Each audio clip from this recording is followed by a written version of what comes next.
Hello viewers, you're welcome to the Smart Student Academy. This is your channel if you are a student aiming at scoring straight A's in your final examination.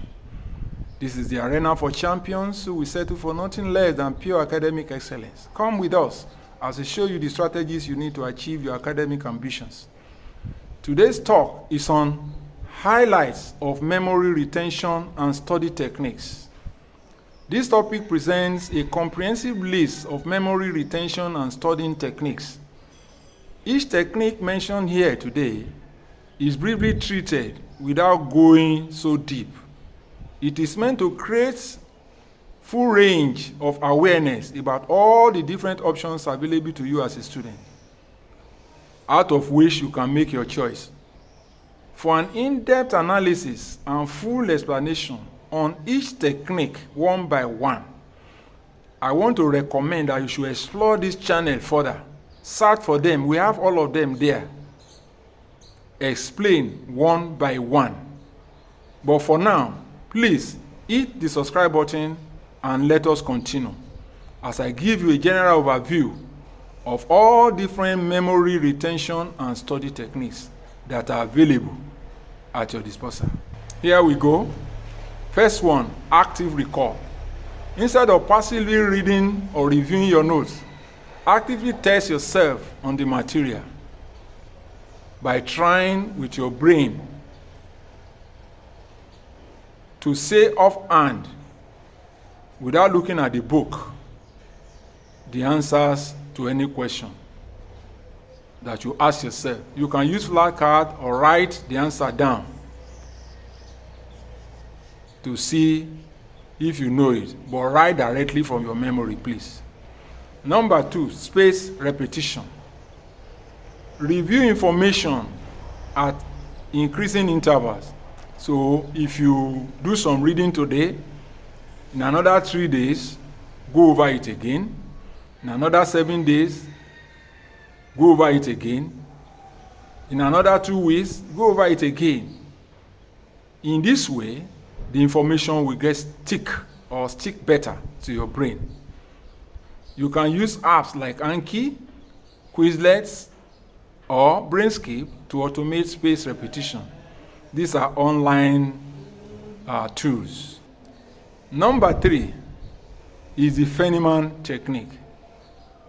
It involves explaining a concept as if you were teaching a 5-year-old child. So you want to break it down to its level of understanding. Your ability to bring complex, high-sounding concept down to the level of understanding of a 5-year-old child really confirms and shows that you understand the concept. If you can't explain it in your own words, then you don't really understand. This will help you identify gaps in your understanding in order to refine your knowledge. Number 4, mnemonics and acronyms. Use memory aids such as acronyms, rhymes, or stories. An example is this: PEDMAS for maths operation, parentheses, exponents, multiplication, division, addition, and subtraction. The next one is visualization and association. Convert abstract information into mental images. Example, to remember Anna loves bananas, picture Anna eating a giant banana. Number 6, mind mapping. Drawing diagrams, connecting related ideas to visualize relationship. This helps you in organizing complex topics visually. You know a tree, for instance. A tree has a big stem that grows from the ground. It has bigger branches. Then on top of those bigger branches, you have smaller branches. So that is the idea of mind mapping. The stem, which is central, may be the topic. Let's say, for instance, a topic like the factors of production. So on the big stem, you write factors of production. Then on top of that stem, you divide it into 4 major branches where you write those factors. Each branch of the tree representing each factor: land, labor, capital, entrepreneur. Then on top of each of those 4 big branches, you draw other smaller branches. Each smaller branch representing one aspect of each of these factors. For instance, if you want to talk about remuneration for all these factors, one small branch on the land will be written rent, because that is the reward for land. Then for capital, that will be interest. Then for entrepreneur, that will be profit. So that is how it goes. Chunking involves breaking down long pieces of information into smaller, manageable parts. For example, remembering phone numbers by splitting them into sections. For instance, instead of this, 555 123 6789, you can break it down into this: 555 123 6789. By grouping them like that, that is what we call chunking. It's easier for you to memorize.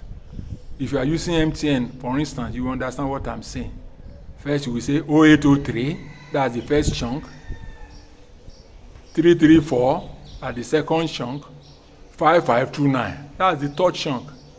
But if you are to read everything straight like that, it becomes more difficult. So chunking is a very good, smart study techniques that help you remember things better.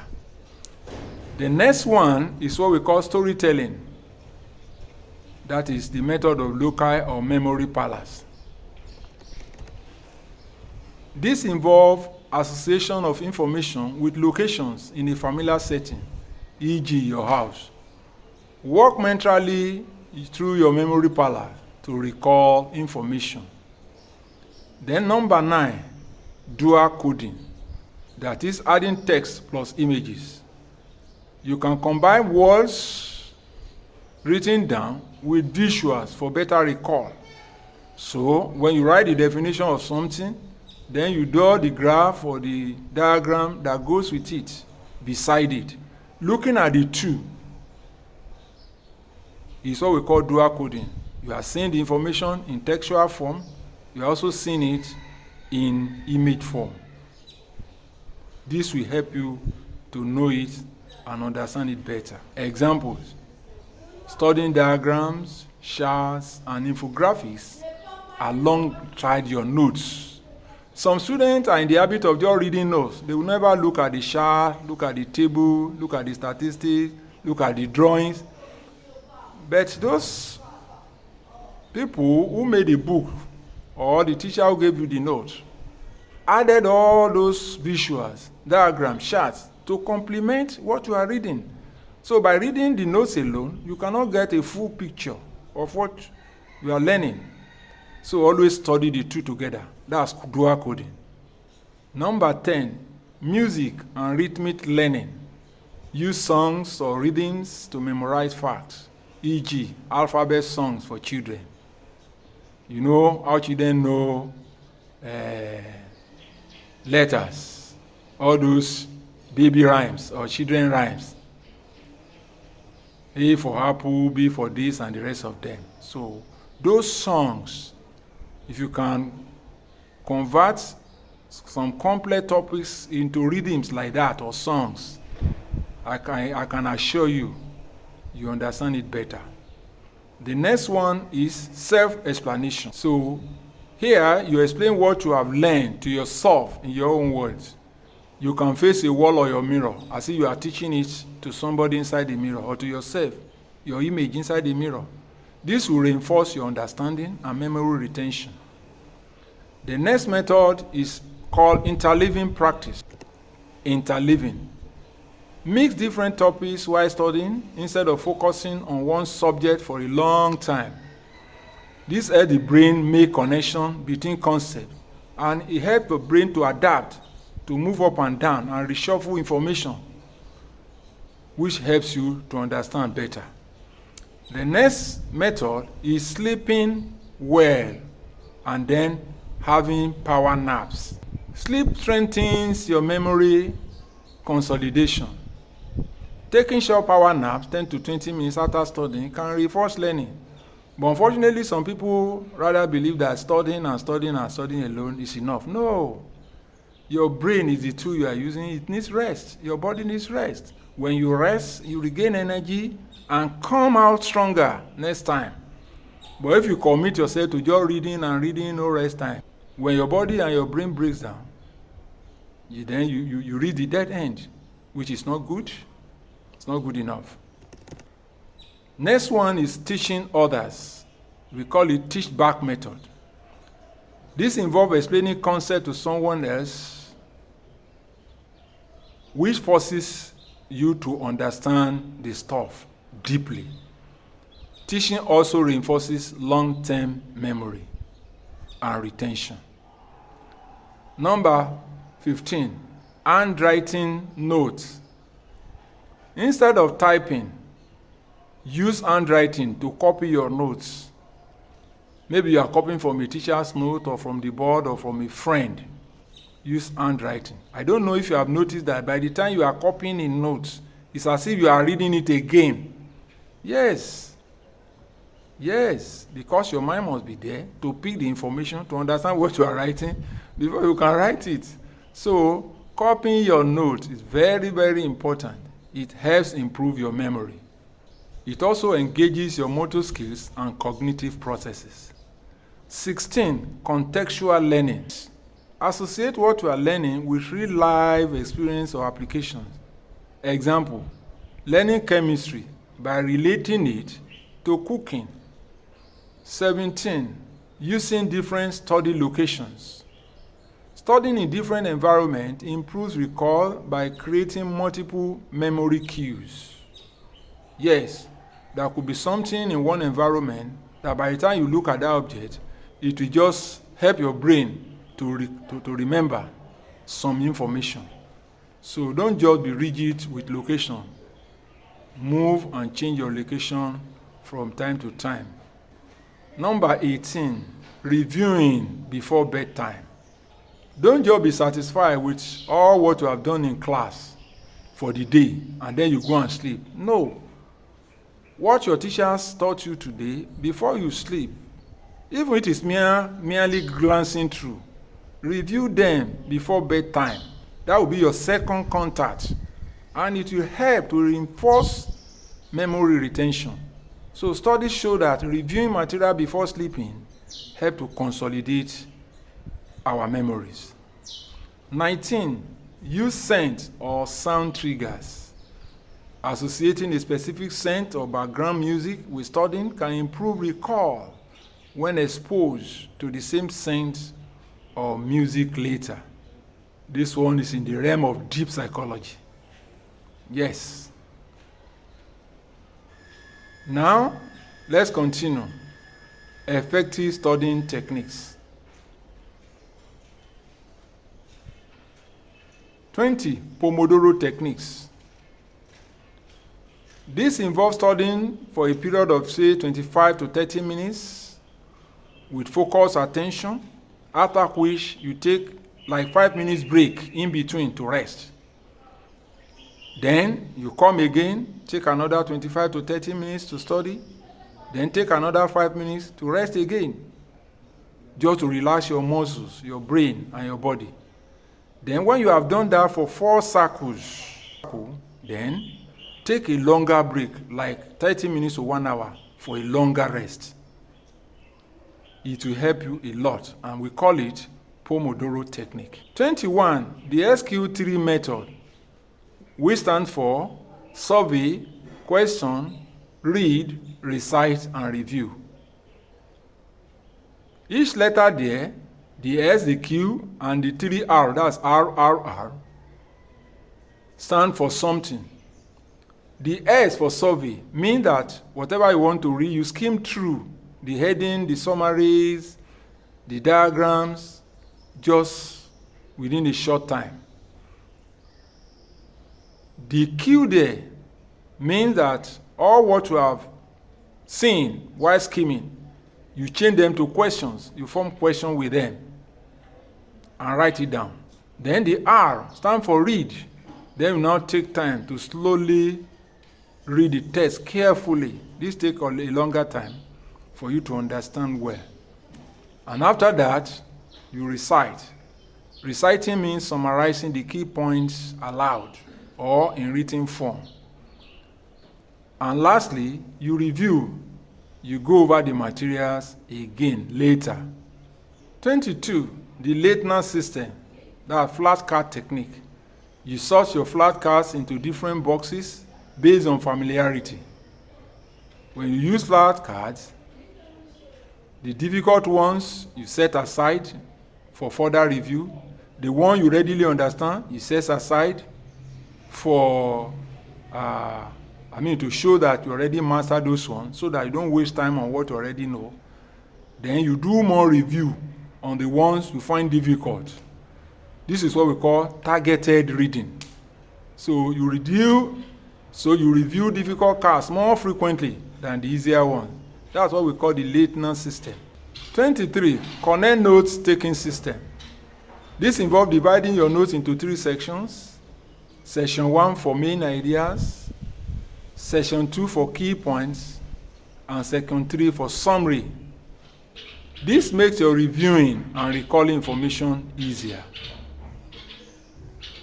24 is called the 80-20 rule, Pareto principle. Focus on the 20% of study material that will yield 80% of results. This involves key concepts, formulas, definitions. 25. Group study sessions is another smart technique for studying. When you gather together as a group of students of like minds, discussing concepts with your peers, helping each other to reinforce understanding, coming up with different explanations and perspectives to the same topic, and then harnessing all the knowledge that you contribute together for the betterment of the group. So explaining ideas to others in a group context will help strengthen your retention. Now let's look at audio learning. This involves listening to lectures on audios, videos, podcasts like this one. We can reinforce learning while commuting. When you are moving from one place to the other inside car, you can just put your earphone and then be listening. It helps you a lot. 27, deliberate practice. This involves focusing on improving your weak areas instead of only reviewing what you already know. Some students are in the habit of just reviewing what they already know. But it's not only what you know will be asked. The area you don't know is a part of the scheme and the syllabus. You need to know it too. Work on them deliberately. 28, reverse learning. That's working backwards. You start with the solution and work backward to understand how something works. That is, from answer to question. This is useful for problem solving and math subjects. 29, practicing with past questions. Practicing with past questions help you to get familiarized with the kind of questions being asked in the exam you are about to face. You see the question patterns, and this will help you to remember when the exam time shall come. 30, making use of real-life application. Applying the knowledge that you have or know to real-life situations help reinforce memory. For example, learning finance by managing a small budget. Yes, it will help you a lot. That reminds me one experience I had. I was about to buy land, and the shape of the land did not come in regular rectangle where I can multiply the land by the breadth and know the area to see whether it's a full plot. But it's in form of a trapezium. So what I did is just to take the measurement from the field, use the formula for finding the area of a trapezium. Half of the sum of the parallels I multiply by height, and I got the area. and the area was actually smaller than a full plot. But the person selling to me told me it's a full plot. You see, knowledge is power. Knowledge is power. I say it again. Please, before we conclude, hit the subscribe and like buttons and share the link with other students and your friends. Be your brother's keeper. Be free to explore this channel for other academic videos. We have many of them, and new ones are being constantly uploaded. So, here you have a comprehensive list of all the necessary memory retention and study techniques available at your fingertips. You can make your choice. I wish you good luck. Now, here is my conclusion, and I want you to listen well. Combining multiple techniques, e.g., active recall, plus spaced repetition, plus virtual learning, can maximize memory retention and improve study efficiency. So choose the technique that works best for you and for your learning style, and practice consistently for the best results. Don't just pick one. You have almost 30 different techniques. Don't just stick to only one. No. Use multiple together. Anyway, for all, I'm not being biased. I want you to always include active recall. It's a very powerful tool among the rest. In whatever set you pick, always include active recall. Don't forget to subscribe. Bye for now.